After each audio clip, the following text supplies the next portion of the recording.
Welcome back to another Game Time Discussions. I'm Emery Cuzzy, sitting here with Cameron Selby, and today we're going to do our mock 2.0. I love mock drafts. This is that time of year where we get to talk about all these prospects and kind of try to pencil them into what teams they will be playing for next year. In our mocks, we try to take all the information we get and take what we kind of and then implore like what we think to make sure we get the best picks at the best spots.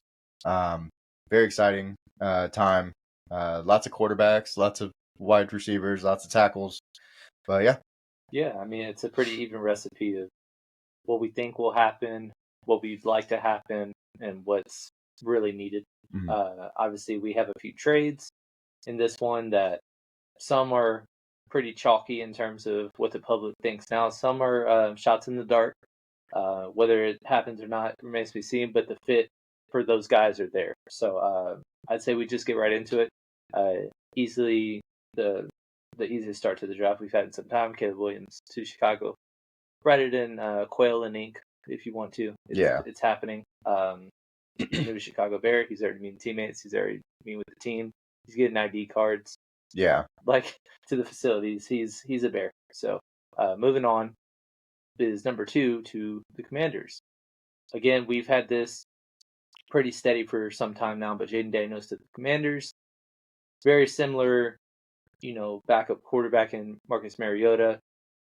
Cliff Kingsbury is the OC. He likes that style of quarterback, and we just think it makes a lot of sense.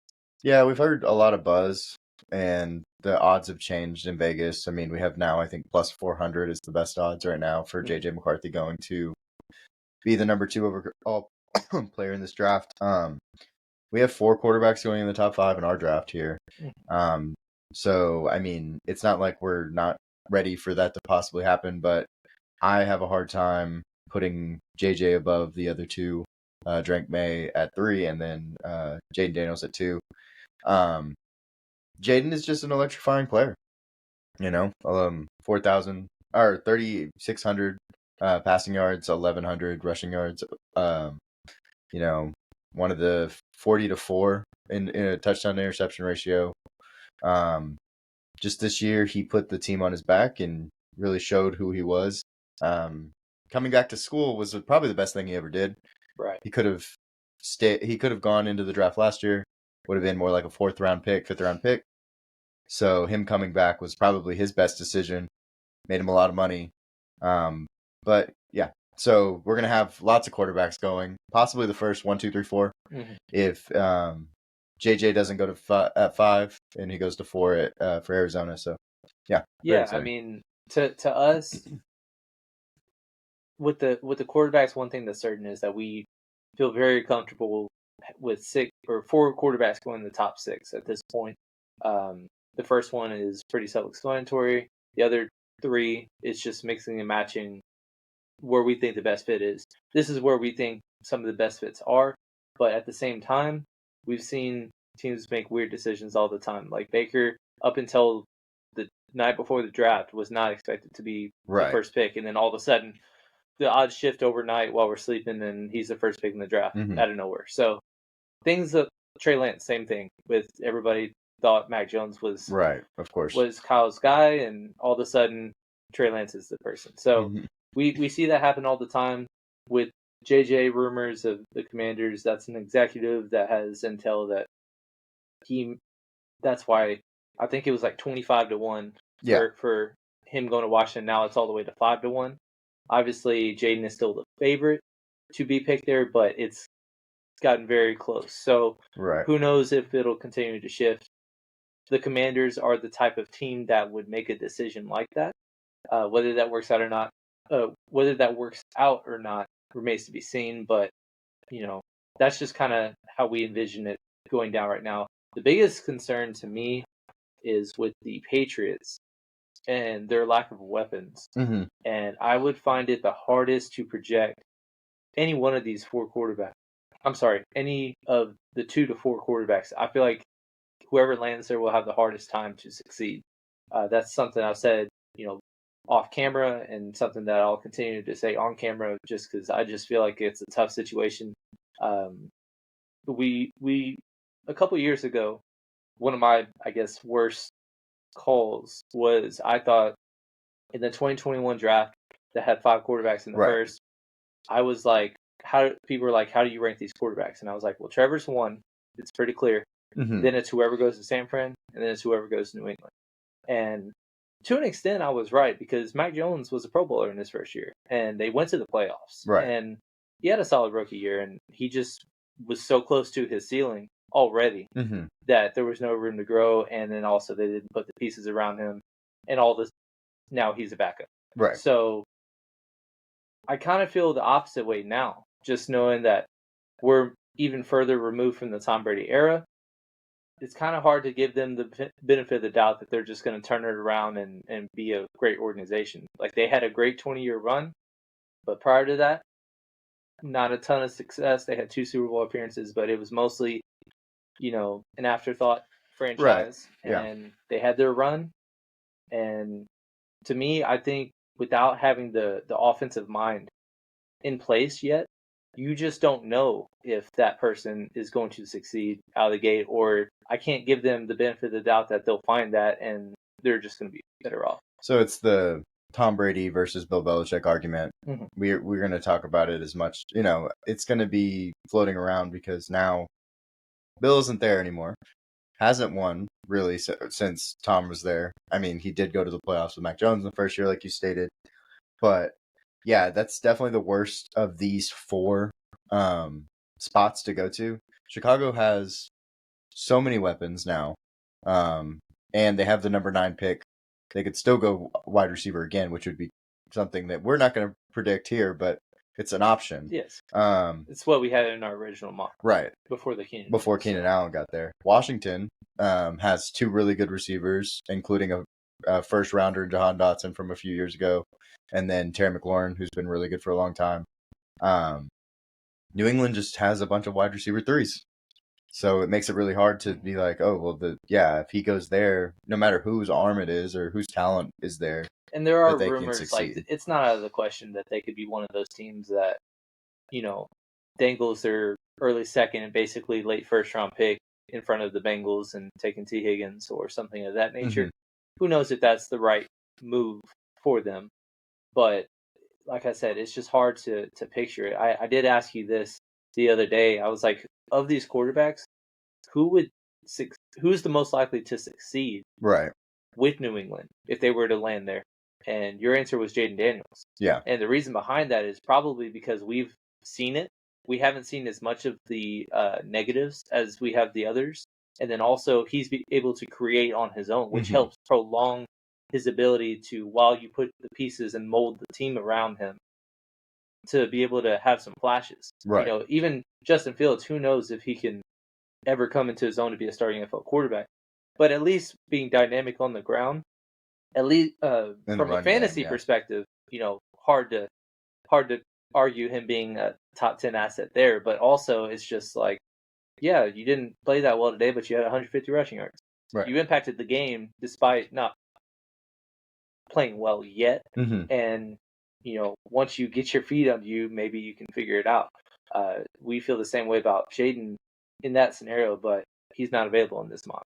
Right. And then Minnesota right now, right at this moment, possibly has the best of all of these offenses because they have, of course, the best wide receiver in football, a young wide receiver in Jordan Addison, and then a really good tight end, TJ Hawkinson. But more so than all of that, they have the coach in place that can teach these young guys. Whoever comes in, will have the best coach by far for a quarterback. So JJ would probably, we talked about it, he would thrive more than these other guys in his early years. But at the same time, that situation could change very quickly also. Just like, we talk about New England. New England goes from being Mac Jones is I don't believe he was like he wasn't a Pro Bowl or All Pro. He was like the backup. He's a Pro Bowl alternate. Right? Okay, yeah. I just want to make sure. Yeah, because I remember him running 60 yards on a That's right, yeah. run and then doing a shitty gritty. Yeah. That's okay. So, but long time ago.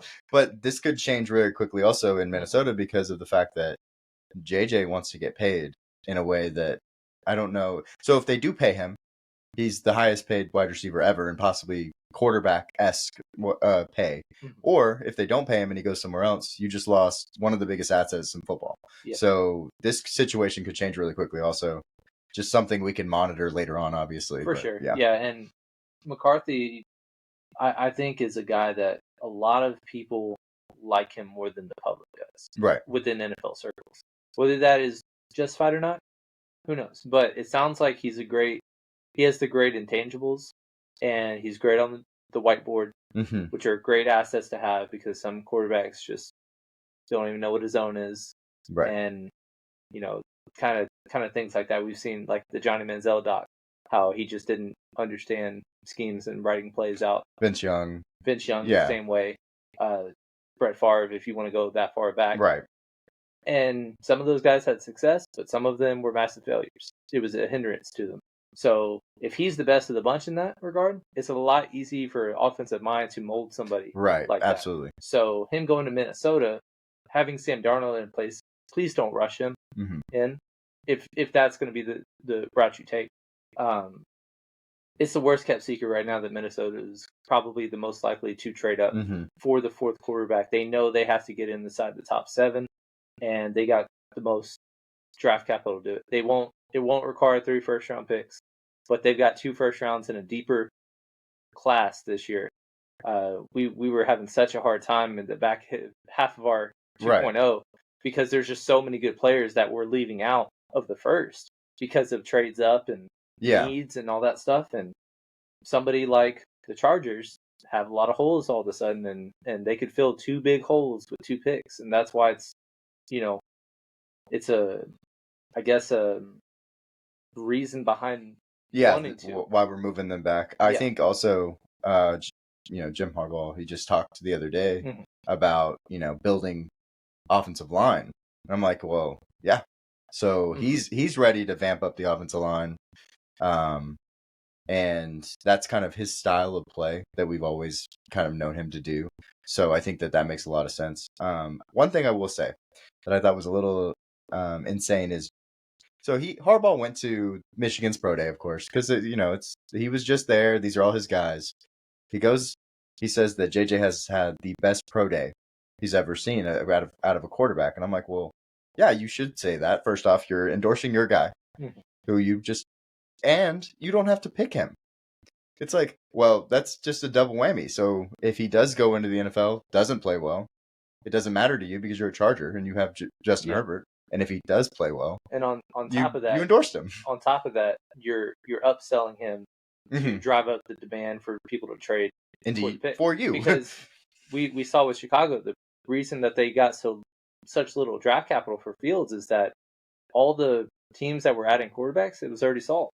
So there was no suitors, and then when you have no suitors, you don't have people having bidding wars. Right. Well, in this case, we have 4 to 6 quarterbacks that could go in the first round, a lot of them early.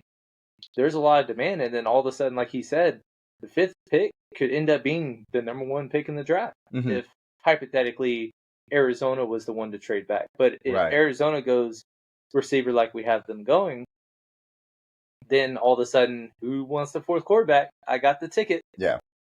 Just name your price, and that's what you should be doing. So don't read it like, oh, he doesn't know how to evaluate quarterbacks. He clearly does. Yeah. He's upselling his guy and also trying to drive up the price to where he can get the most he can out of the 5th pick if they were to trade down. We also don't have Arizona trading because of 2 things. They have the most draft capital by far. Yeah, they don't need it. And then second, they get the best number 1 player on our board at 4 in Marvin Harrison Jr. I mean, of course, quarterback is commodity.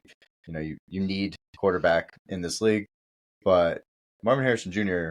is the best player to us overall, and going at 4 is somewhat of a steal, I guess. You probably could trade back and get 23 and 11 from Minnesota, but then it's like, what is the price? Are you willing to get rid of a generational prospect, Marvin Harrison, to do that? I don't think it's worth it. Yeah, and like we said, it's all about fit with Harbaugh. I think if Marvin Harrison hypothetically fell into his lap, he's not going to be pouting that he fell. It's like CeeDee Lamb falling to Dallas. Dallas had no intention of taking a receiver in the first round, but it's like, oh, this top 10 pick is still here. Our corner just went off the board. Okay, yeah, and then all of a sudden now he's a top 5 receiver. Right. So sometimes it's just picking the guy that falls to you, but also like it's the fit. Like Arizona, they just lost Marquise Brown, who they invested a first round pick in a couple seasons ago, right, via trade, and then they just lost Rondale Moore, with the trade with Desmond Ridder. They just picked him 2 seasons ago as a second round pick. Really, it's just Michael Wilson and Trey McBride. Yep. And there's a soaring need at receiver, and Kyler Murray, it's another full season removed from his ACL. He started to come into form a little bit towards the back end of the year, and he'll have his legs under him with the full camp. Right. So he needs a receiver. He's made wide receiver ones a lot of money with D Hop and AJ Green. He spit out a little bit, and then Larry Fitzgerald had a few last good seasons before he retired. So it makes just too much sense. Yeah, and I think also no matter what happens, the Chargers are the happiest team right now. Exactly. Because like they're gonna get a lot of compensation, or they're gonna get Marvin Harrison. So yeah, you can't go wrong. Then moving on to the Giants, they're getting what could be considered the number 1 quarterback on some people's boards. We're not there, but we've had some buzz about Malik Neighbors. He ran a 4.35 at his pro day. So Neighbors versus Odunze is really the conversation to me. But I think that the Giants, it makes a lot of sense for Neighbors to go here. Yeah, in our first mock, there was a lot of scuttlebutt that they'd be flirting with the idea of moving off of Daniel Jones as soon as this draft. One, that's not wholly realistic. But 2, since then, they signed Drew Lock. Right. And that doesn't mean that Drew Lock's going to be a starter. But Daniel Jones isn't guaranteed to be ready to start the year. And your QB4, whether it be J.J. McCarthy, he probably wouldn't be ready either. So you need a plan in place for the first at least month of the season. Right. And Drew Lock can be that guy and then possibly be the role. So I think it kind of rules out. On top of that, being at 6, they're probably least inclined to give up another first to move up just 2 spots to pick McCarthy over whoever. Like going to 4 or 5, I don't think that warrants a second first round pick being moved, and I don't think they're desperate enough to do that. So that's why we have them taking a receiver. Basically, it's Malik Neighbors or Dunze, like you said. What flavor of candy do you like? Yeah, absolutely. It's both of them would not be overdrafted at this point. They've had fantastic off seasons in the pre-draft process. I mean, yeah, I just don't think they can go wrong here. They desperately need one. Yeah, you said what candy, and then it got me thinking, do you want the salty, like, hyper kind of guy? Or the sweet, hyper kind of guy that gets you all going? That's Malik Neighbors. Or do you want, like, the smooth chocolate kind of guy? And that's Odunze for sure. So I think, yeah, that makes a lot of sense. I think they basically, at 6, they're going wide receiver.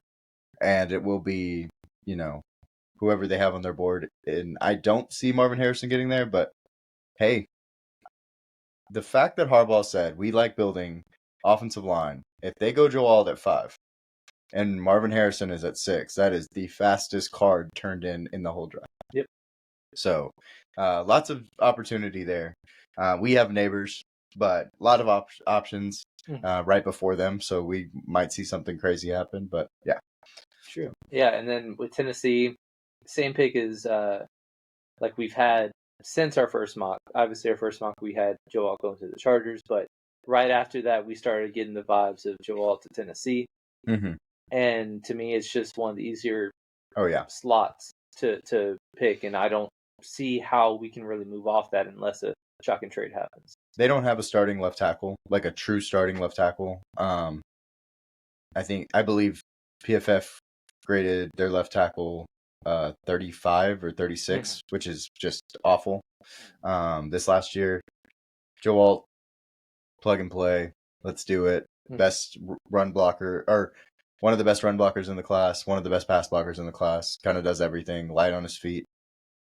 Yeah, run into the back to back, easy pick. Makes too much sense, and I think just because all the moving parts around them, it's just the easiest thing to slot at this point. If hypothetically the Chargers stay put and they went tackle, Tennessee's still probably going to take the tackle. Right. Or they're going to be a team that is the next trade down candidate down. if you want to go that route. But Joe Alt, to me, just makes too much sense here. Mm-hmm.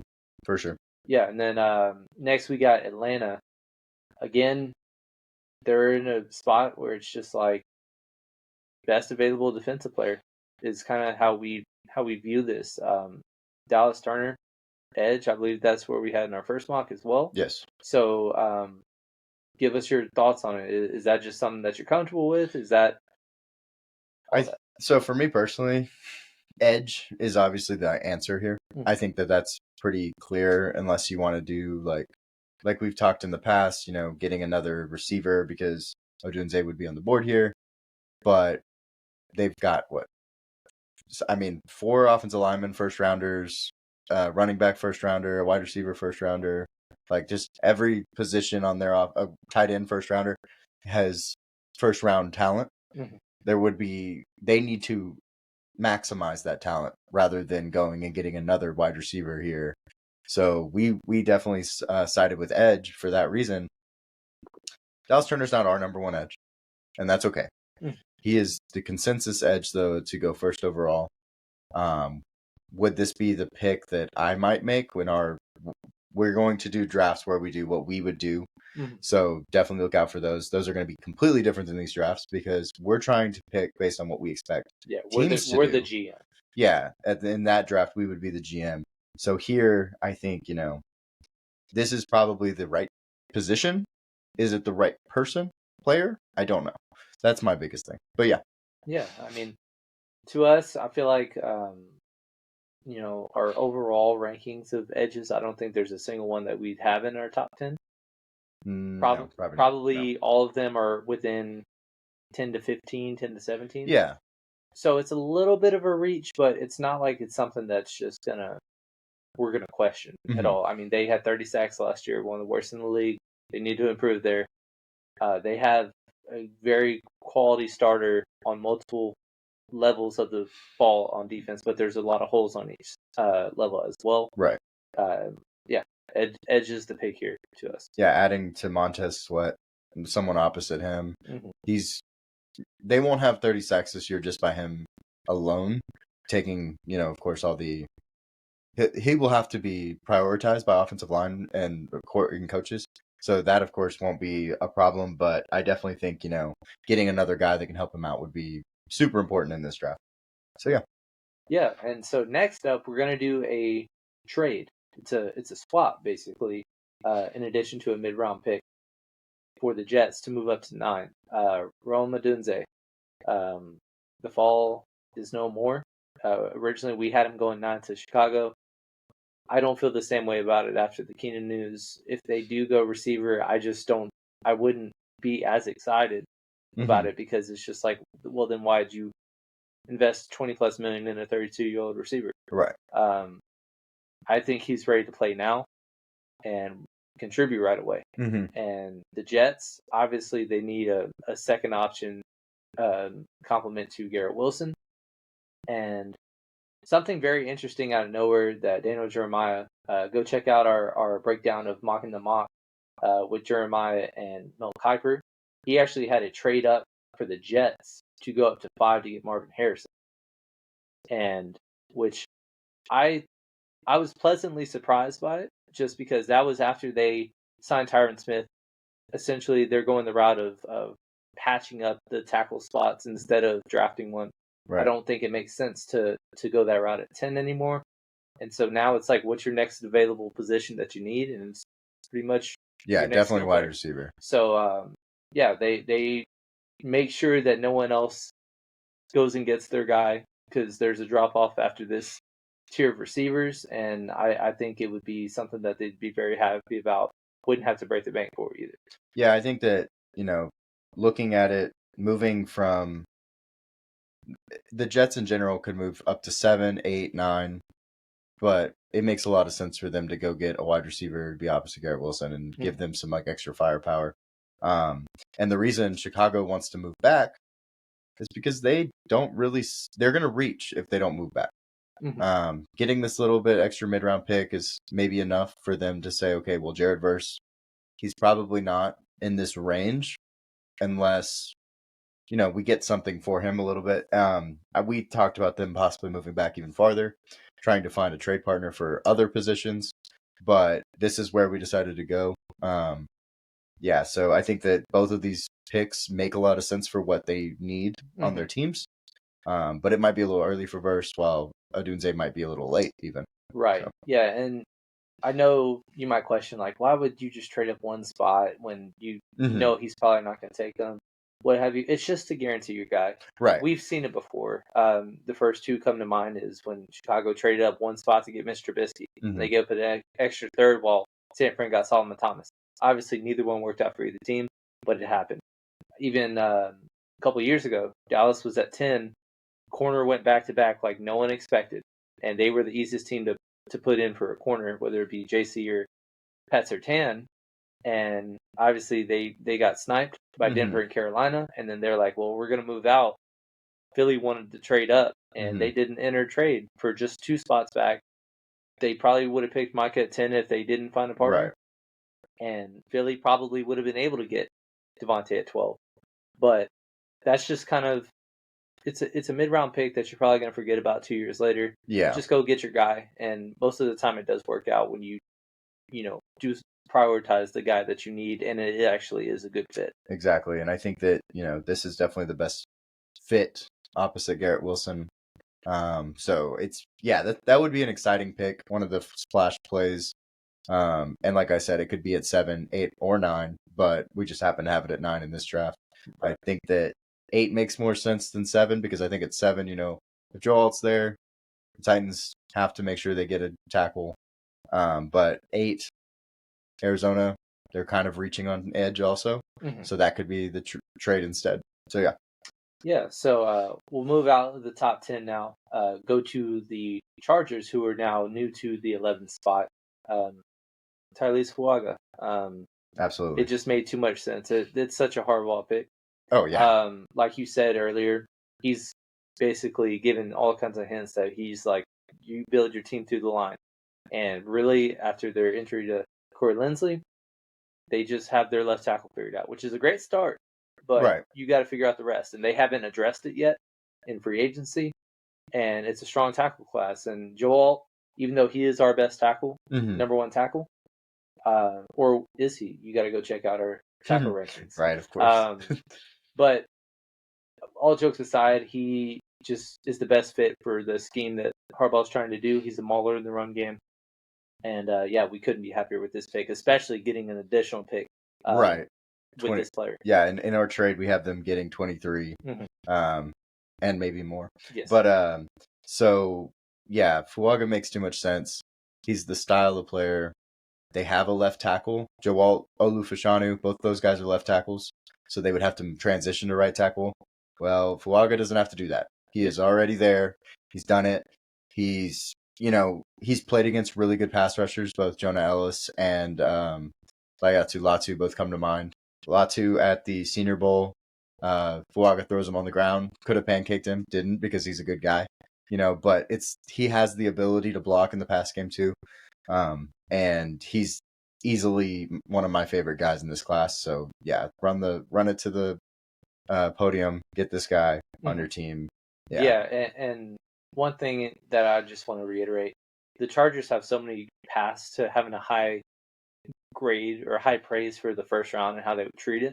I don't expect them to be a team that screws it up, right? Because there's just so many scenarios. If you stay pat and get Joe Alt, winner, feel great. If Marvin Harrison follows you, great. If you are the team that trades back, you're going to get an additional first round pick and solve 2 big needs. Yeah, you're in a great spot, and this is a perfect selection for them. But moving on, another trade. Yeah, we're not letting y'all take any breaks or breathers. We're going Cincinnati, trading up to Denver at 12 to take Brian Thomas. That's one that I've kind of said in previous videos that I just kind of have a feeling that Brian is going to get drafted pretty high. And there's a lot of boards that still have him in the 20s as a prospect. Absolutely not. I just can't see it. There's just too many teams and the teams that need one.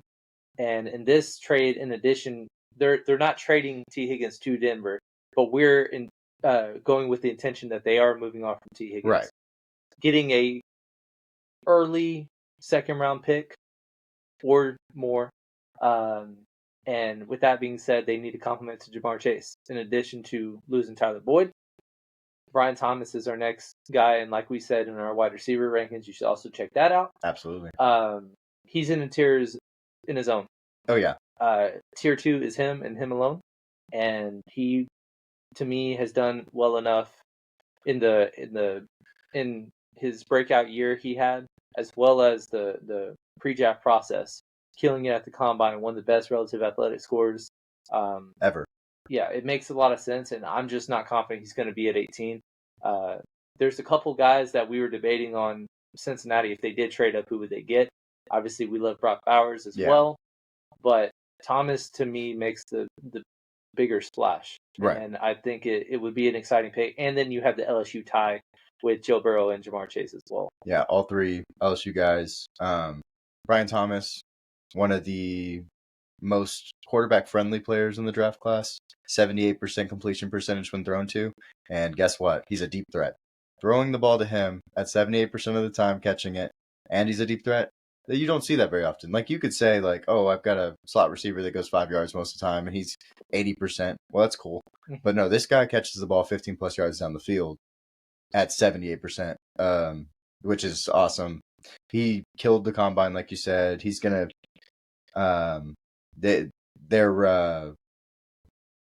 I believe their pro day is today.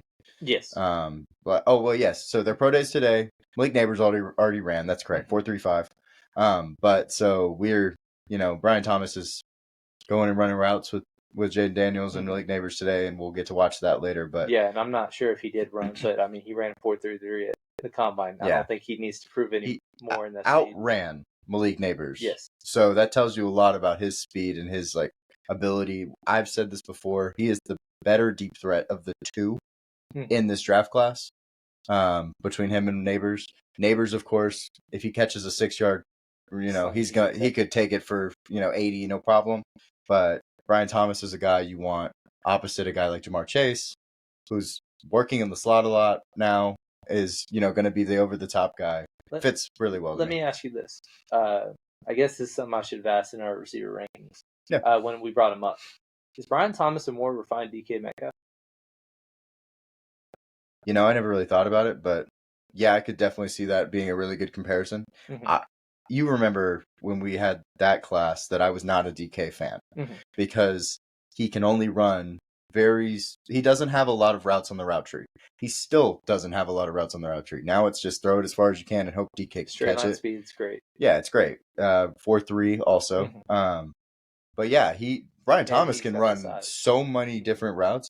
And I want to preface this, I guess, because I don't think we talked about this. Brian Thomas is one of the best wide receivers against zone coverage, which tells you a lot about what style of play he is. Like when he runs routes and stuff. Because in zone coverage, in man coverage, you're just trying to run away as fast as you can. That's the idea. And then you're open because you're faster. But in zone coverage, you have more nuance to your routes because now you're finding holes. You're doing different things. Say your route's at 15 yards, but if you break it off at 13, you're more open because you're not pressing as deep. Things like that. Brian Thomas has that ability. So yeah, I think that's a really good comparison between the two. DK was a freak and had a really good relative athletic score also. I think that Brian Thomas then, of course, fits the mold a little bit better. Yeah, I just remember, was it 4 years ago now? DK just killed the combine, and he was the workout warrior, posing next to AJ Brown. Just amazingly jacked guy, big, strong, runs in the 4.3s. Brian Thomas is a similar size to that. Yeah. But also is faster. Yeah. And on top of that, he has a little bit better, like you said, in the route tree, and he's more of a refined wide receiver in that regard. So that's why it just came to me out of nowhere, so I just wanted to get your thoughts on it. In that draft, I believe I mocked DK to go in the top 15. He didn't. He fell to 60 or something. Yeah.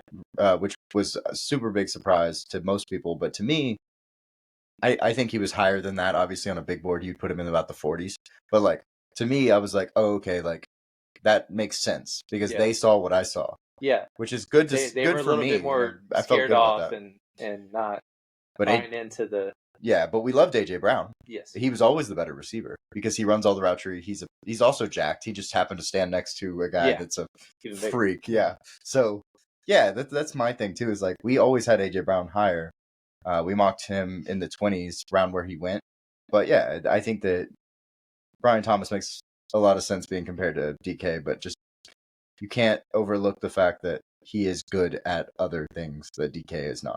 Yeah, for sure. So that's why he's all the way up at 12 in our eyes. But enough with the tangents. We're going 13 to Las Vegas. Obviously, we had a corner in our first mock going to the Raiders. Their corner went off the board. Yeah. That corner has changed. It's Quinion Mitchell. I'm going to let you take this one because that's somebody that's you really fallen in love with over this last couple months. Well, Quinion Mitchell coming out. So before this, it was Terrion Arnold. Mm-hmm. There's a lot of good corners in like a tier grouping in this class. Quinion Mitchell, though, if you look at him, possibly the best coverage corner for the last 2 years on PFF's grades. Had 4 interceptions against Northern Illinois 2 years ago. So, he has the ball skills. But more so than that, after the season, when he started like going into all these like post-season, pre-draft, all this stuff, you got the Senior Bowl, killed it. 2 interceptions on 6 routes, 1 catch for 5 yards. Cool. Combine, 4.33. Absolutely loved his field work. He's a competitor, constant competitor. Never stops, never wavers on that. That is something that I'm all about because competition, being that type of guy, makes you better at football than just being a great athlete, and he has both. Mm-hmm. So that really excites me. He deserves to be 13. I don't see him dropping past 17 at the Jaguars in any draft. So I would definitely say this is where for the Raiders, like this is the perfect guy, perfect pick. A lot of people want to mock tackle. Well, I'll tell you right now, there's no right tackle that is better at this point than Quinion Mitchell. If we have a problem where Fuaga and Mitchell get to 13, and I have to like go to a point where I'm like, can we pick twice? That would be my, how I would feel. Like, can we get both of these guys somehow? Well, the funny thing is, you say, what if Fuaga and Mitchell were both at 13? I can see it where they both are, and then you still don't pick them. Yeah. I mean, absolutely. Alex Leatherwood. So, I think, all jokes aside, completely different regime in front office now. Mike Mayock is out the door and nowhere to be found. So, I think it makes a lot of sense for them to go corner at 13. They're really kind of doubling down on the defensive mentality. Mm-hmm. Christian Wilkins obviously was the big signing, and it's a fun pick for sure. And I'm not necessarily sure that we are done with the Raiders in this month, so stay tuned. But next we got New Orleans. They were somebody that we had a tough time predicting them one. I believe we had Latu. Yeah, Latu was in the first. Going in the first one. I think after the free agency process and the vibes we've gotten, I think tackle is a really strong bet here. Yeah, and also in our first one, Olu went to the Tennessee Titans. Yes. So that also changes things because there's really no left tackle at 14 or right tackle that deserves to go at 14 if it's not one of the top 3. Mm-hmm. But at this point, it doesn't matter. He is at 14. I also think he's dropping down boards a little bit. I don't know where most teams have Fuaga versus Olu. Mm-hmm. It's really close, I think, for most teams. But we still see mocks with him as a top 10 pick. So people are very split on it. But New Orleans, Trevor Penning, it isn't working out. Has had 2 poor seasons, personal foul penalties, undisciplined play. Yeah. They're not happy with him. And on top of that, the right tackle, Ryan Ramczyk, there's doubt that he might ever. This was really bad. He might not play this season, let alone play again. it was worse than we expected. Way worse than we expected. So obviously Olu's a left tackle, and in the scenario that they did select him like we have them, Trevor or another person would probably be going right tackle, right, rather than the other way around. But yeah, I like the fit here. They need to build inside and out, and they had one of the strongest lines for some time, and then now it's kind of gradually aged out, and so really Eric McCoy is the lone standalone guy now at center, who they just re-upped and restructured. So they also missed on Cesar Ruiz. Yes. And for us, for a really long time, they had, Armstead and Ramczyk opposite. They never had a problem. Well, now, they just don't have those guys anymore. Mm-hmm. So adding a guy like Olu and revamping is definitely the way to go. Mm-hmm. So here's the pick that we had gone around in circles on where Brock Bowers was supposed to go. I mean, at 15 to Indy is just... We had this in our first draft, and I'm still not okay with it. Yeah, that's basically I don't really know where he's supposed to go otherwise, though. Like, is he supposed to go to one of these teams that just decides to take the best player available? Because I think that could absolutely happen. The Raiders could just be like, well, we have a young tight end, but we're going to go Brock Bowers because he's the biggest game changer on the board right now. Yeah, I mean, the Chargers. We love him as a player. He is as can't-miss as you can get, and we would not fault any team in the previous 7 picks. No, absolutely. Tennessee, you want a tight end to help Will Levis out? Cool. Shoot, Chicago, you have. Wow. I know you got Cole Kmet, but you like him. Oh, he's gonna make Caleb Williams very happy, man. New York Jets, Aaron Rodgers, why not? Yep, absolutely. Chargers, you want a guy that can just be a football player and help both around the pass game? Go for it. New Orleans, you want somebody Derek Carr loves his tight ends? Sure, why not? There's no wrong answer for Brock Bowers. Shoot, Denver, if they stayed there, or if Cincinnati moved up, didn't matter. Either one. Both teams would be very happy with him. So this is a by default pick, and Indianapolis could not be happier. Yeah, him getting to 15 is insane. They have, of course, they have Michael Pittman Jr. They have Josh Downs, young guy, but that's not really their identity. Mm-hmm. They want to run the ball. They want to set up play action, and they have JT back there to do it. And if they go Brock Bowers, now they have a really good tight end, blocking and receiving. And tight ends thrive in play action style offenses. So I don't see why he wouldn't thrive anywhere, but even so there. And if you want to look from just a numbers perspective, there's probably better fits that can help him flirt with 1,000 yards on a yearly basis, or the 10 to 15 touchdowns on his best years. Being with a rushing quarterback and, one of the best running backs in football, you're probably not going to have a bunch of tight end rounds at the goal line, because you got 2 great options to punch it in.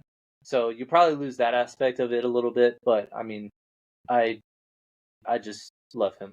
Yeah, he's great. It'd be fun to see him anywhere. So, but moving on, we're gonna go to the Seattle Seahawks at 16. Another kind of in no man's land in terms of, like, they got some needs.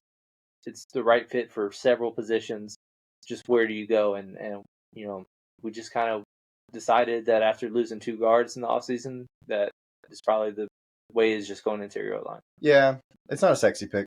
It's not a fun pick, but I mean, it's going to help them. Troy Fatanu hasn't played guard yet, but he has really long arms. He's 6'4", really long arms, ability to pull and move in that way. I think it makes sense. A lot of people have Fatanu a lot higher than I do, ranking wise, but that's okay. Like, I think he makes a lot of sense here or at the next one of the next teams that needs interior offensive line. Yeah. So, and then going to Jacksonville, once again, similar to the Raiders, also going corner. It's not the same corner. This time, Terry Arnold falls to 17. He's a guy, like we said, is among the top in the tier of corners. It's just name of the game that Quinton Mitchell's just kind of stood out more, and he's fallen a little bit, but he's going to land in a good spot. Right, and I want to compare, so if you think about Quinton Mitchell never got the ball really thrown at him because he was so good.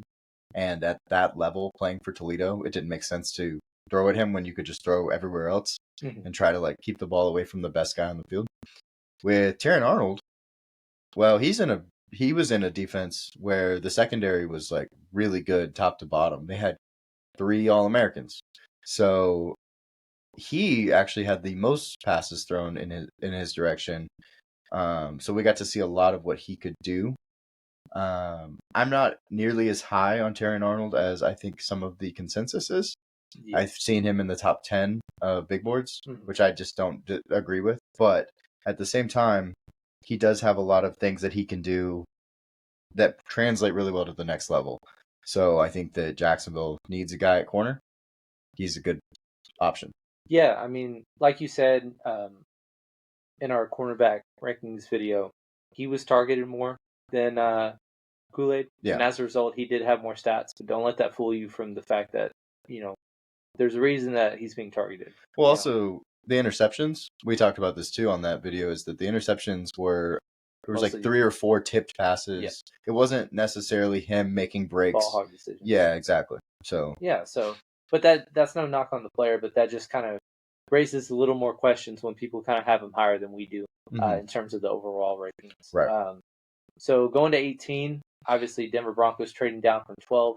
They don't have a second-round pick. And so the reason that we thought it was a ideal trade for both parties is that Cincinnati would be getting back an early day 2 at minimum pick for T. Higgins. Right. And then flipping one of their now acquired 2 second-round picks and a little bit more to Denver, who doesn't have a second-round pick, who has more needs to fill out. And then Denver still goes ahead and gets their quarterback. The only team that in this range that I'm worried about going quarterback truly is the Raiders at 13. So if Denver decides, hey, let's move back and add some picks, and then the Raiders go quarterback, then they most likely also still go quarterback and get the opposite guy of what the Raiders do. Right. So yeah, and I mean we've seen with all the quotes that came out and with the departure of Russell and how that was treated. Yeah. It doesn't matter how well or your numbers look. Sean Payton wants the guy that will run the offense his way. He doesn't want guys improvising. Right. He doesn't want guys extending plays. He wants Drew Brees. Drew Brees was exactly a match made in heaven for him. Yeah. And both of them had great careers because of it in New Orleans. Now that he's with Denver, he wants a guy that a lot of people do compare to Drew Brees because similar, not a huge arm, but making a lot of right decisions, high accuracy throws. Yeah. And it just does make a lot of sense. If they stay at 12 and take him, obviously they are going to be ridiculed for it. Yeah. But moving down and taking him, getting an additional pick, it makes a little more sense and makes me feel a little bit better about Denver, even though that they're probably going to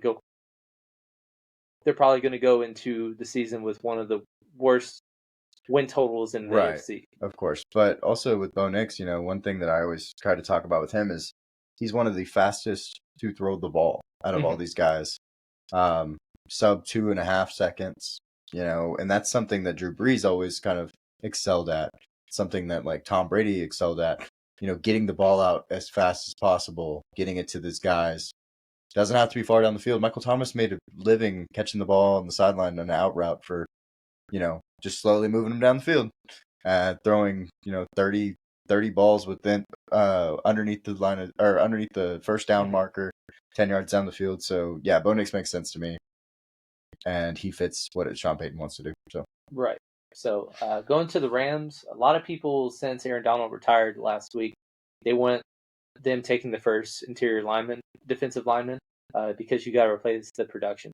Well, you don't have to necessarily replace the production from the exact same position. Right. And that's why we have them going with Leatu Letu, one of the most refined edges, easily pro ready right now. Like we've said in our rankings video, he's got so many moves and abilities to get to the quarterback and make impact plays. And, I think he stands out way more than the top 2 defensive linemen that, may be a little bit of a reach in my eyes. So for me, with Latu, also don't forget the fact that it's a LA to LA move. You're going from UCLA to the Los Angeles Rams. It's right down the street. But more so than that, he just has so much ability to win right now. And I think the Rams are in a position where they think they can win right now. They have a solid offense. Matt Stafford's window is closing. 2 really good receivers. Kyron Williams breaks out. Tyler Higbee's not a bad tight end. It's just kind of, there's a bunch of different avenues for them to go and possibly contend. And getting an edge rusher that could automatically come in and have sack production, be a 3-down player next to, and then also they have a D tackle that's actually really good that we don't talk about enough in Colby Bryant, because Aaron Donald was just so dominant. So I think that this makes the most sense. They've tried to revamp their corner position and stuff so that they didn't have to address that here, I think. And they get possibly the best player that's left on the board. Mm-hmm. For sure. So, and then with Pittsburgh at 20, one thing I am confident in is that they are going to either go tackle or wide receiver here. Right, of course. Very confident in that. If you had to make me go one way or the other, I don't feel as comfortable. You feel a little bit more solidified with them going tackle, and I'm fine riding with it. Mary Sims out of Georgia, superhuman freak of a human being. Yeah, it's crazy. They, for a long while, have struggled at the tackle position. They have a glaring need, and it just makes a lot of sense, especially with Arthur Smith bringing a more kind of run-balanced approach. Right. That's kind of what he thrived in at Georgia. I think that's one of my big things. That when we were talking about this, I was like, oh, well, we also have to think about scheme now. So the scheme shows that they want to run the ball. They don't use wide receivers the way that, most teams do. We get irritated about Drake London and Bijan in prior years. Amarius Mims makes more sense to me. He's going to go pair with his old teammate in Broderick Jones. Played at Georgia together. Both of them are freaks. Just massive human beings. I don't know how Georgia keeps doing it. But one of them will have to move to left tackle. I think it'll be Mims. I think he'll be the one that does it because he's the most green of the group. He has the most ability to learn, I think, out of the two. So he fits that, I think, moving over better. But yeah, I could see them going receiver here if there's a guy that they just think can't be passed on. I just don't know if Brian Thomas is there, maybe, right? That would be where I would be like, okay, but Pittsburgh going receiver if Brian Thomas is there makes a lot of sense to me. But if Mims if he's gone and the next best is Adonai Mitchell or Xavier Worthy, Lad McConkey, one of those guys, I'd much rather have Mims to solidify my offensive line. Yeah, I totally agree with the point. So, we got him slotted at 20. Going to 21, we have Miami taking Jackson Powers Johnson, our top interior lineman. Yeah. Obviously, they lost Robert Hunt to a massive contract. And then Connor Williams, now injury/free agency. So, significant need on the interior offensive line. They had a lot of needs on defensive side, but that's where they kind of have solved and with a lot of defensive free agency pickups. Right. So, just by default, not addressing it kind of makes a lot more sense, whether that be Graham Barden or Jackson Powers Johnson. But I think we're much higher on JPJ going and having a longer sustaining career. I just worry.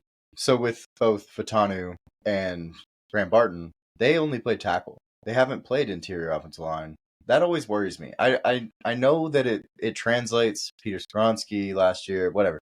It translates, but they're not always ready for that style. The Cowboys, Tyler Smith, when he came in, he was supposed to be a tackle. They put him at guard. He's been great. It doesn't always happen that way. And so that's kind of my thing is I'm more comfortable saying this guy who had a 0.002% pressure rate, he had one pressure in all of 2023. Why wouldn't I draft that guy? And he's played guard. He's played center. He's 340 pounds. He is a massive person, and he moves really well, and he's 21 and a half years old. That's my thing. I'm higher on him probably than the other guys if we're talking about them playing interior offensive line. So. Yeah, so, and then with Going to Philly real quick. Once again, they need corner. That was their biggest weakness. They haven't really addressed it, other than bringing back Chauncey Gardner-Johnson. He's not really a traditional corner. He's more of a nickel / roamer, safety, whatever you want to call him. But they need outside corner help. Nate Wiggins falling to 22. Good fit for Philadelphia. Now with 23, obviously this isn't one that a lot of people have mocked. The Chargers, they solved their first need tackle. A lot of people, obviously, they lost Mike Williams and Keenan Allen to releasing and then trading Keenan to Chicago. Right. Everybody wants them to take Malik Neighbors or Marvin Harrison at 5. But in this scenario, when they move down, they solve their tackle, and then they go get their receiver, who Donnie Mitchell doesn't have the eye-popping stats, but great route runner, great prospect. And my favorite that we brought up in our wide receiver rankings video, I believe, hopefully don't get the numbers mixed up, but 18 red zone targets and 17 touchdowns. No, 8 out of 9. 8 out of 9. 8 red zone targets, 9 red zone targets, 8 touchdowns. The only one that wasn't a touchdown was the one against Washington at the end of the game. Better thrown ball. Completely different story. It's 9 for 9, 100%. Yeah.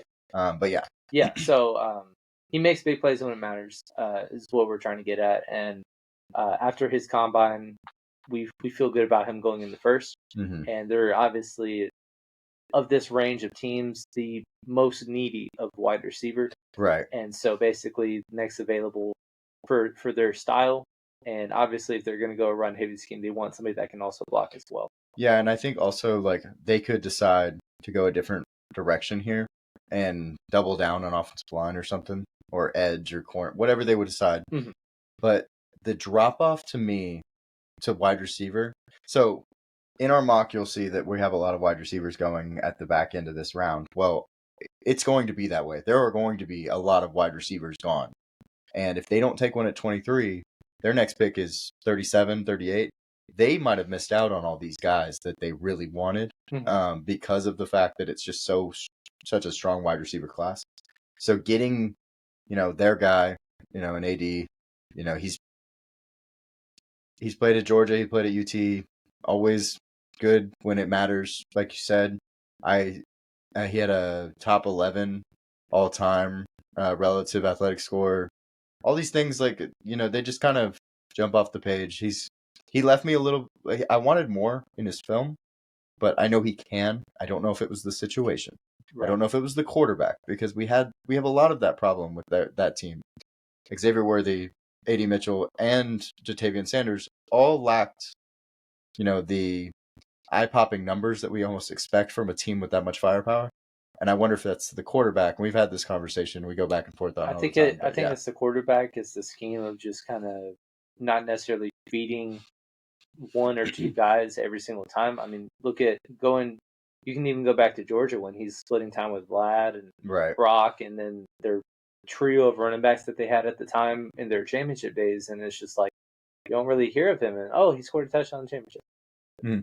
Like, he just makes plays when it matters. And obviously the stats aren't going to be the same compared to guys like Troy Franklin and Xavier Legette, all these guys that are fringe first-round picks. But, I mean, I think he's proven enough, and he just needs to be in a scheme that can help him.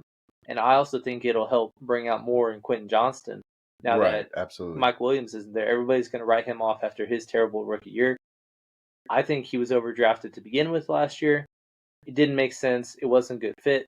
Now that Mike Williams is gone, that is who he is as a receiver. Mm-hmm. Now he can play to his strengths a little bit more, that there's a little bit more room as a jump ball, just go up and get a guy. Right. Absolutely. So moving on, not a sexy pick, but Dallas, you need linemen.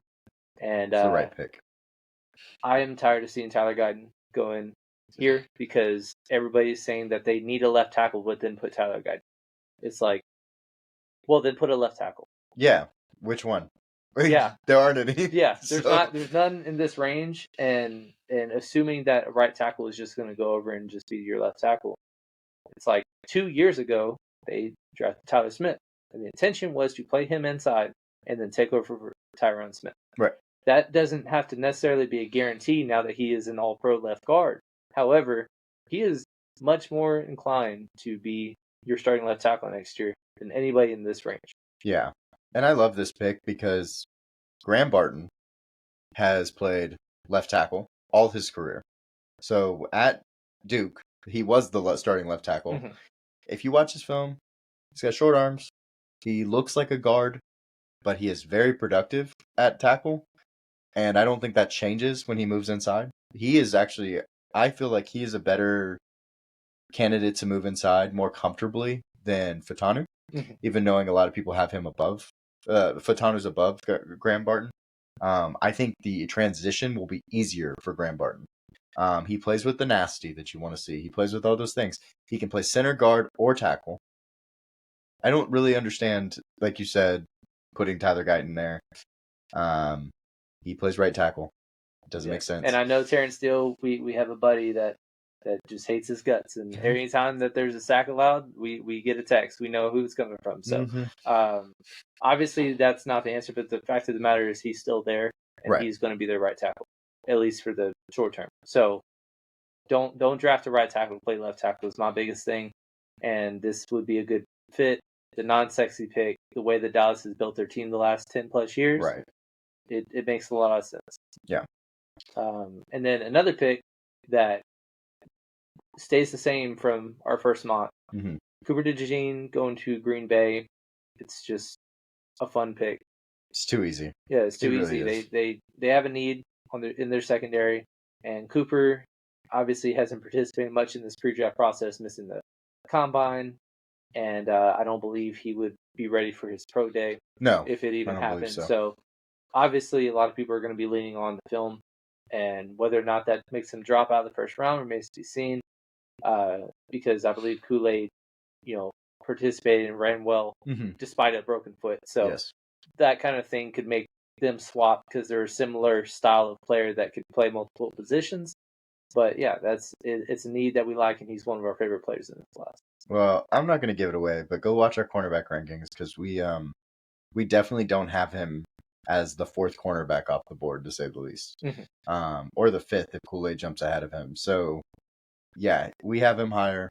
That's exciting. He's an exciting player. He's basically the best safety in the class. He's the best slot corner in the class, and he's a top 5 cornerback, true cornerback in the class. So Green Bay has a guy that can basically do anything. Here we go. So next is, I don't know, maybe I should let you start because I kind of foreshadowed it a little bit, but we have a trade up into the first round. The Raiders traded this year and next year second to move up to Tampa, who has a lot of needs, and they could very well stay here. Don't get me wrong, but we just thought that this is probably the most likely place at the very moment to trade up to. Michael Penix, very pro-ready passer, that very exciting player that just has the injury history. Right. And outside of that, he's good to go. The Raiders have been very, very quiet with how they're going to solve their quarterback needs. They signed Gardner Minshew, but I don't necessarily know he's going to go to week 1 as a starter. And even if he does, I don't know how long he'll keep it. Yeah, and also it's like we need, like you're saying, we need somebody. And getting the fifth-year option to just say, if this is the guy, like, because watch our quarterback rankings, but not necessarily sure if he's the guy yet. He has a lot of inaccuracies where he throws into multiple covered, double coverage, triple coverage, and he has really good receivers playing with him at Washington that kind of save him a little bit. But at the same time, he's pretty solid at throwing the ball in every part of the field. If he didn't force so many passes and he was as consistent as he is sometimes in certain games, especially early in the year this year, the first 3 games of the year, we thought he was going to be the Heisman winner, no problem. So if he was as consistent throughout the year, we get, the Heisman winner, we get this guy, because if we can get that type of player that we saw that early, when he gets to the Raiders, he will be worth that 5th-year option later on down the road. Yeah, plus I just feel like he has the personality of a Raider. He does. Too. So that would be another fun fit. Obviously, there's weapons there to walk into. with Devontae, Jacoby Myers, and I still believe in Michael Mayer. Oh, yeah, He had a absolutely. rough rookie year, but most tight ends don't. We had Sam Laporta and Dalton Kincaid just have historical rookie years. That doesn't change the fact that he's still going to be a very good tight end. Right. They've got a good line, top 10 graded for 2 straight years, and brought back Andre James, their only true potential departure. Yeah. So it's a fit. I could see the Raiders picking a quarterback at 13. It would be a reach. However, I think this scenario of taking the top corner in the class and also trading back in and getting a 5th-year option on one of the quarterbacks that we don't really have a true dog in the fight between 4 and 6. Right. And one is going to be way overdrafted. One probably will. And then the other one is just kind of in no man's land. And we see a lot of people having Penix fall into the mid-second round. And if that's where he lands, that's where he lands. And even if that's the Raiders. Yeah. We had a couple years ago, I think both of us had Drew Lock going to Denver. Yes. At 10. And he fell to them at 40. Yeah. So same fit, and it worked out in terms of playing matchmaker. Yeah, right. Didn't work out on the field. Yeah. But that's just kind of how this was one of more of my ideas to bring up. But I feel like you as a Raider fan would be happy if this was your first round. Oh yeah, I think it'd be a solid grade. I hope that there's just not really any other option for us. I think is another thing too, is like I don't feel comfortable going into the year with Gardner Minshew and Aiden O'Connell. So it's like we have to find someone. Maybe that's Spencer Rattler in the 3rd round or early 3rd round or something. But at the same time, like is that going to be enough? Probably not. So I think getting Michael Penix, who a lot of people, and another thing is like we have to think about this too. Like Michael Penix has gone 12 and he's gone 40. Yeah. So there's a huge range. He's going to go in this late 1st round to me though, because of the 5th-year option, those types of things. So why not the Raiders going up and getting him? Not probably giving up too much to get him. It wouldn't require multiple firsts. So. Right. We had 2 seconds, I believe, this You year had and next year, right? Yeah. Okay. Yeah, it would be 1 for each year. But again, reasonable. Very reasonable. So, I think this makes a lot of sense. Gotcha. So, let's move on to 27, Arizona, via Houston. Byron Murphy. He's a player that a lot of people have going in the top 20.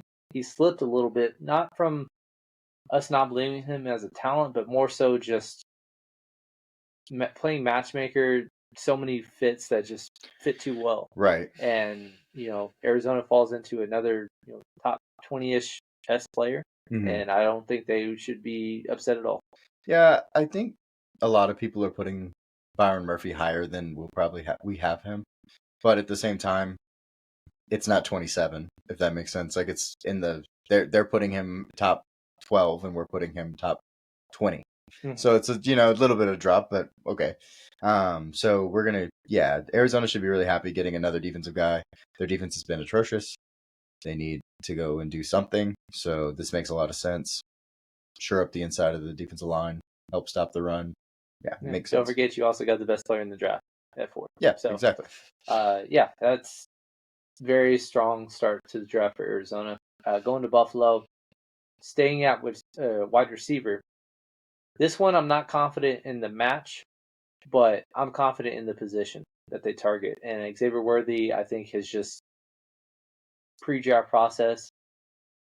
I can't see him falling out of the 1st. Yeah. And I just feel like Buffalo might just be like, I'd rather you be on our team than on Kansas City because we can't stop him to begin with. Yeah, well, we talked about this before. It's like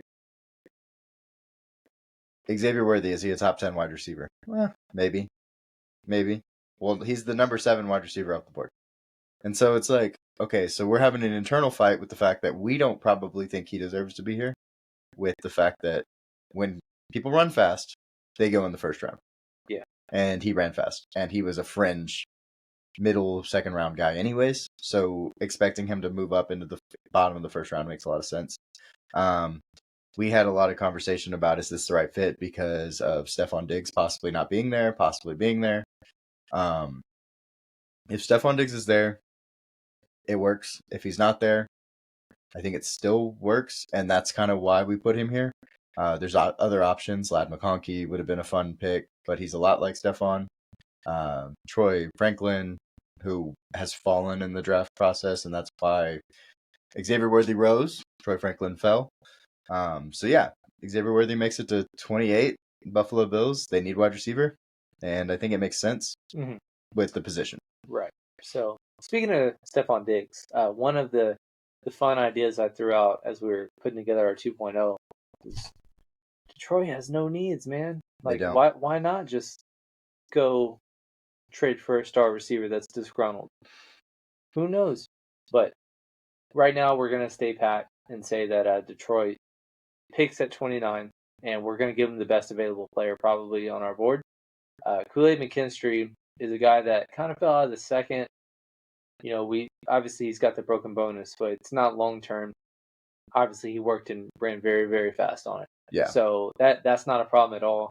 And we had him taking corner in the first round in our 1.0. They've addressed corner twice since then. However, it was so poor last year at the position that just tripling down, just why not? Mm-hmm. Yeah, I think it makes a lot of sense. No holes. Could be a trade down target. Could be a Stephon Diggs trade target. Could be a T. Higgins trade target. I don't know. Lots of options. Kool-Aid shouldn't be here, truly, but because he did solidify himself by running the 40 to me, we were worried about his long speed. Well, he doesn't have problems with long speed. That's not the issue. So he could easily be picked before this. He could flip with Cooper DeJean, like we talked about. I think, there's a conversation that he was the better corner at Alabama, and his Alabama teammate is going a lot higher than him. So there's that conversation too to be had. But Detroit gets a corner, needs to solidify a secondary, and this is the best way to do it. Even though we flirted with the idea of like, what if Detroit was a team that just went forward and traded for a receiver with this pick, I don't necessarily say I'm confident in them selecting a receiver as a rookie. Right. I don't think that's the route or avenue that they take, but I think it's just kind of when you're one of those teams that has a deep roster and you got cap space too, just go for it. Yeah. And Dan Campbell is anything but a conservative coach. So he would be one that would probably be in the ear of somebody like, hey, we're just one piece away. Yeah. Go get a guy if they're available. And I guarantee you T. Higgins would probably, the best offer that Cincinnati would probably get is a 29th pick for T. Higgins. I don't think that they'd get more than that. Right. Absolutely. If they think he's worth that, that'd be a good fit. Make a lot of sense. Because Jameson Williams obviously is the deep field contested catch guy has not panned out as a former first round pick. But yeah, they can do a lot. They can't really do wrong here if they went anything. I mean, it's similar to Tampa Bay the year after their Super Bowl. Yeah, when they went edge anyway, despite having one of the best edges. Like, right. Okay. I mean, not mad at you. Good job. Not mad at you, but I mean, it's not like, oh, you obviously could have gone receiver. Well, you got Godwin and Evans. So. Yeah, what's going to improve your team the most? Well, I don't know at this point. Like, what position improves them the most? Well, we think corner, just because of the fact that they weren't good last year. Even knowing they brought people in, it's like, hey, just get as many as you can. Someone will work out. And we had a conversation a little bit about Jerson Newton. Yeah. Going here, but they picked up DJ Reader, and DJ Reader is one of our favorite signings of this free agency class. Yeah, so they could go no wrong. Like if you want to be a Detroit fan, go be a Detroit fan now, because that's a great roster to root for. Absolutely, it's a fun football team. It's a great coach to want to be behind. Lots of young players that absolutely. But now we're going to jump into a pair of offensive tackles that I don't feel like we can leave out of the first round. J.C. Latham to the Baltimore Ravens, and then Tyler Guyton to the 49ers. The reason I think J.C. Latham is going a lot higher in a lot of drafts. And it might be our biggest discrepancy from like common mocks is that he is like in the top 15 in a lot of drafts. And at the very minimum is 20 to Pittsburgh. And we, in our first mock, had him outside the first, and we almost left him out again. Yeah. Like that hasn't changed on our end. But it's just, there's just so much buzz about him being a first-round pick. It's hard to leave him out, like you said. And he will go to, Baltimore. Loves running the ball. We try to find, when we go look at Baltimore, Baltimore has a style of player that you want to kind of pencil into them. Patrick Queen was a guy a few years back. We talked about the draft and we're like, who do you have at 29, I think, to Baltimore? And it was like, oh, well, Patrick Queen, obviously, because it was so. Yeah, He that was was such a easier. player that made so much sense there, and then he went there because he's that guy. J.C. Latham kind of feels that way to me. I think he fits their style of play. He's not a great pass blocker. He's a right tackle, not a great pass blocker. Well, guess what? They don't throw the ball. They have a quarterback that moves, and he's ready to play. He's probably better at guard. That's just me. Everybody, just so you all know, I see J.C. Latham as a guard. At the next level, he will be a guard at the end of the day. Kind of like his old teammate, Evan Neal. That kind of feel is what I see. But right now, everybody wants to project him as a tackle. Well, the place to go is Baltimore. Yeah, I mean, and then also their starting right tackle last year, Morgan Moses, they traded him to New York. So, and they haven't addressed it yet. Yeah. So, it's one of those that Baltimore doesn't have to stay here. Not a ton of holes, despite losing some guys on the defensive side rather. But yeah, I think right tackle is the way to go, and that makes a lot of sense. And then 49ers, we had them right tackle in the first mock. Tyler Guyton falls to 31 this time. Yes, because he's a right tackle, and he makes sense here. Yeah, I also think he's one of those guys that doesn't need a start right now. He needs a year. And guess what they just did? They just signed Colton McKivick to another year for $7 million. So they have their guy set up. Now they get the guy for the future, and that allows him to learn left tackle and right tackle, not just be a right tackle. But he needs the year because he was a D tackle when he went to TCU, the D tackle. Went to Oklahoma, moved to tight end. Wasn't a tight end, moved to tackle. Now he plays tackle. So he's never really been comfortable at tackle. 700 total snaps ever, I believe, at tackle. Giving him a year is what a team needs to do to get to his potential. If 49ers, great coaching staff, have always done a pretty good job drafting, here you go. Here's the project guy that could be the next All-Pro.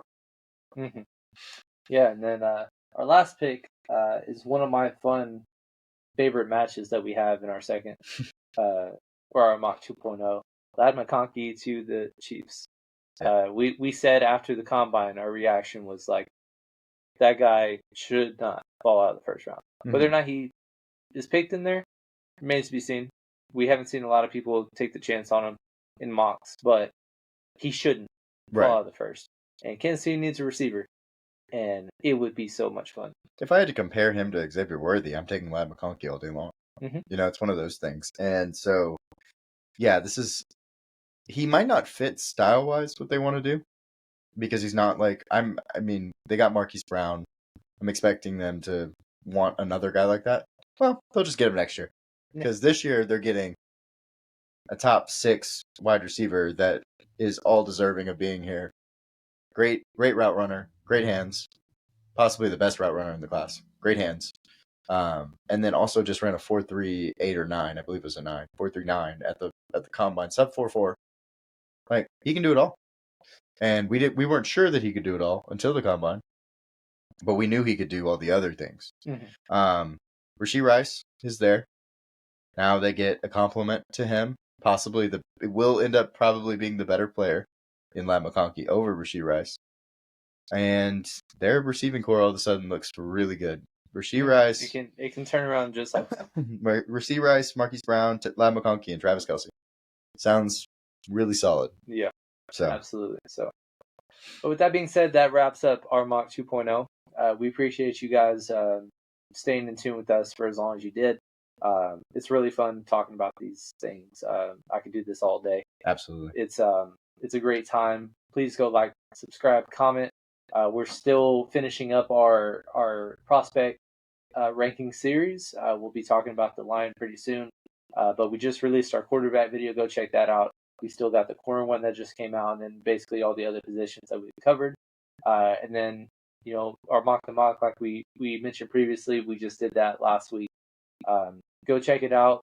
This information changes on the daily now, and now that we're basically finished up with pro days, it's a lot of downtime from here. So it's mocking, it's smoke and mirrors, it's all that fun stuff, and we'll be here talking about each and everything with y'all. Yeah, we'll have a rules video from all the new rules that just came out. We're going to do what we would do in our mock drafts, because that is so important. Because yes, this is fun trying to predict what other people are going to do, but it's not representative of what we think this class is. Mm-hmm. So we'll do some games, we'll do some fun things that are a little bit interesting, and then we'll do some more mock the mocks. That's obviously a thing that we enjoyed doing, and then it's draft time.